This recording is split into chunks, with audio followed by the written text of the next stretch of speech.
Because my mama didn't care. She told you because she had the right to.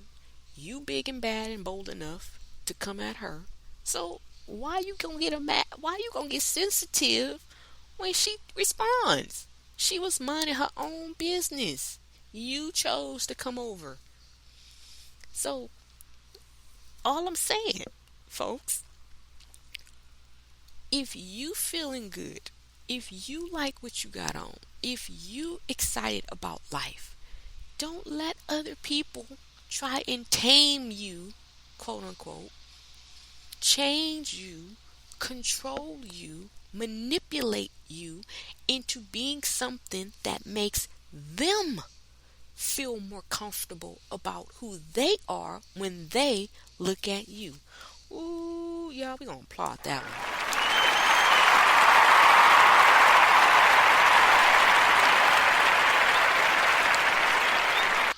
That's the problem. They are not comfortable with who they are.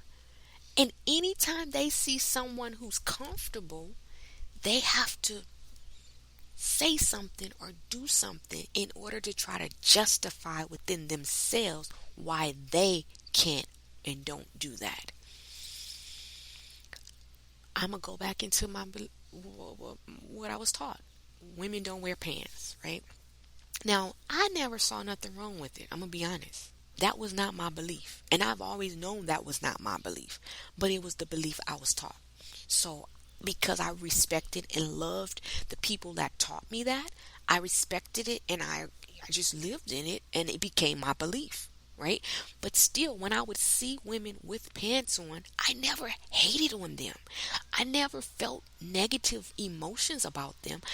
In my mind, I felt like, okay, because I was told that if you wear pants, you're going to hell. Now, point blank. That's what I was taught. It was a religious thing, and it was against God's. God did not want women to wear them, and if a woman wore them, she was going to hell. Now, I know that sounds deep, but that was what I was taught. So when I saw women in them, my heart would irk because I'm like, oh no, she gonna go to hell.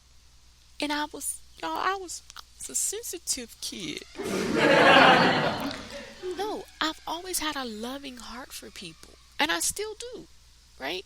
So when it was what I thought about it, it came from a place of love. It was a misunderstood love, but I didn't want to see anybody go to a place that wasn't good, right? But I never looked at him and said, "Oh my gosh, she got it. She no, she didn't."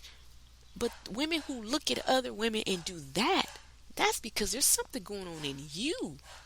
You need to fix. When I look at women and they had on, I'm like, she look good. Like the outfit is bomb. I would compliment them. I would like it was just like, and that's how I knew. I, and I'm gonna be honest. I manifested breaking free from that bondage of not wearing them. It took me a while. I was what my son was born when I started wearing pants. So I was 34, 35 years old. Give me a shout out, y'all. I broke free.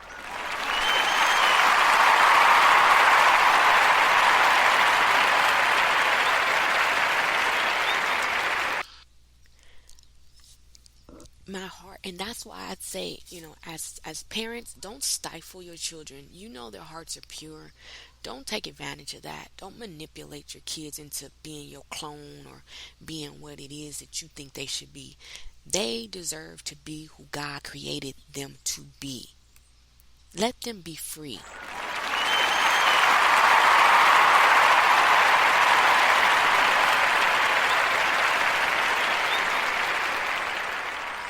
I know you mean well. My parents meant well. My grandfather meant well, but it was because of what was going on in them. And sometimes I also realize God will allow you to be raised in certain homes so that you can learn certain things and come up a certain way to understand a certain thing. Because when it's destined for you to be a teacher or to be an example to other people who comes behind you, because your heart is, you want everyone to be free and to be able to live and enjoy life. So God will allow you to go through things to have to come out so that you can then help other people come out. So I don't regret anything I went through, anything I, was taught, or how I was raised. Didn't I couldn't go to the movies. First time I went to the movies was when I was before my son was born, so I was in my 30s. Um, and of course I was teased by the person who took me. Girl, you in the movies? Because they knew my background, but it was helping me to expand. The first time I didn't go to church on a Sunday, and I was like, wow, like lightning didn't strike me. It's just certain things that you were taught and you were told because of what other people believed that you learned. And I'm going to say, I think God wanted a whole lot of other folks to get it this last year, because some of y'all ain't been able to do a lot of stuff you used to do.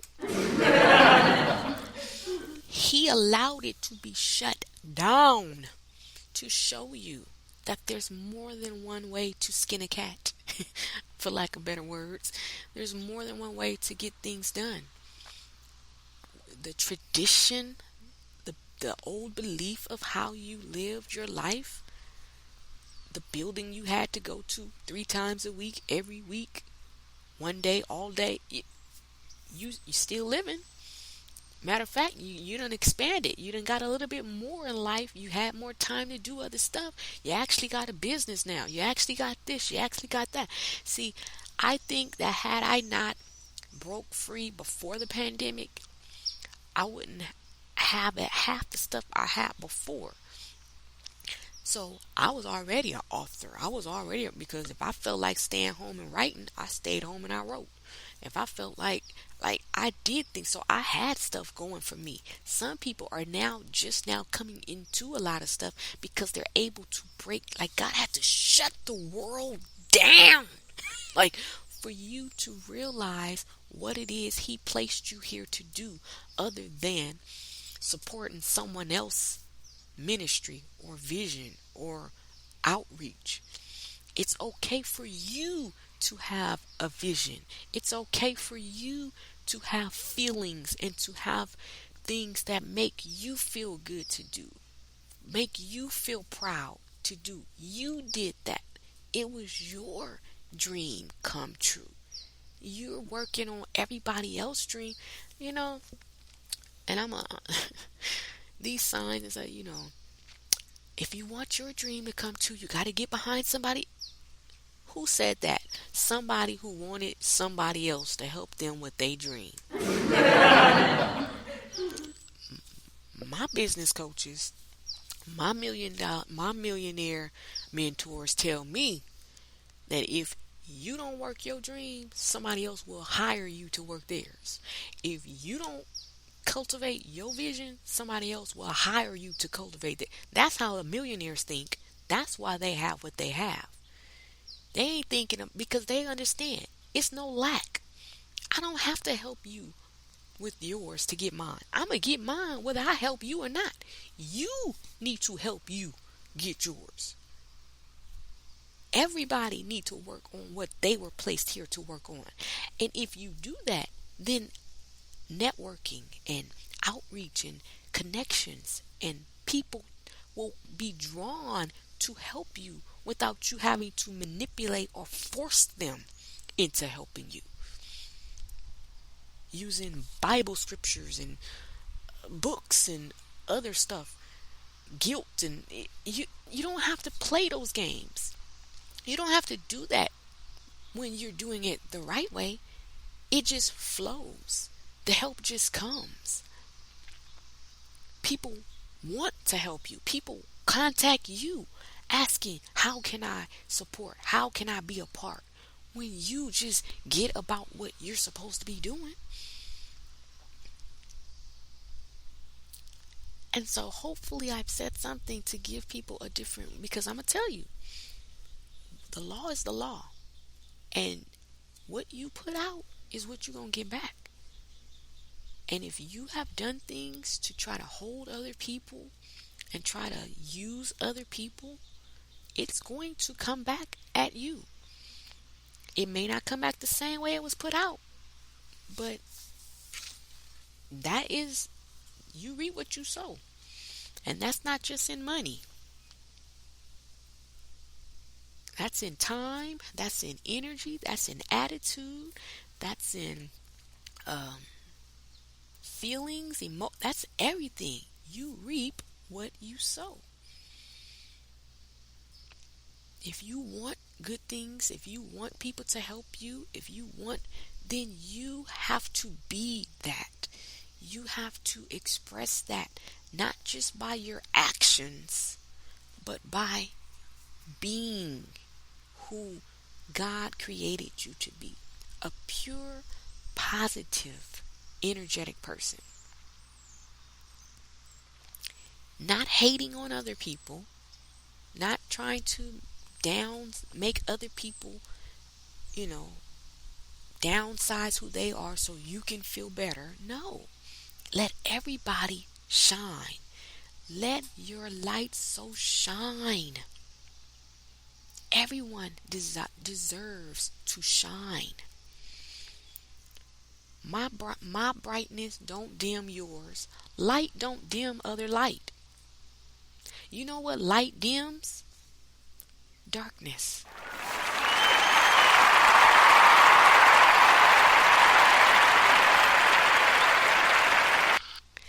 So if you're worried about another person's light being brighter than yours, it's because you're worried about them illuminating the darkness in you. Because light can't outshine light. Y'all, I'm getting a revelation. Light, and when more light comes, it makes it, both lights get brighter together. It becomes one. So when you see someone shining bright, get with them and shine with them, and you both can shine together. The only thing worried about light is dark, because dark can't stand in light. Try it. Go in a room, cut off all the lights, and cut on a little light, and shine it in a part of that, in that room. That dark it's going to leave because of that light. That is the only reason you don't like another person being who they are, because they shine on a part of you that really you don't like about you. Everybody should shine bright. Everybody has the capacity to shine bright. Let your light shine. That felt good. I love when I see other women shine. I love complimenting other women. That's always been my thing. And I could tell that they're not used to it. I could tell those who, either not used to it or don't like the fact that I'm doing it. Because, once again, it shines on what they're feeling, I guess, about me or other people. Thank you. Like, why are you mad somebody done complimented you? But it don't take away from me, because that's just who I am. That's what I do. So that is what you got to be. That's when you at your best. When you're being who God created you to be. No one wants to be miserable. No one wants to hate. No one wants to be, grumpy. That's why you feel negative emotion, because that's not, you're being the opposite of what you were created to be. Negative emotion is your indicator that you are not being all that you were created to be. So when you feel that, think the opposite of what you're thinking and watch it disappear. When you look at somebody and catch yourself. She is cute. She thinks she cute, and you think she cute, because you wouldn't be saying she thinks she cute if you didn't think she was cute.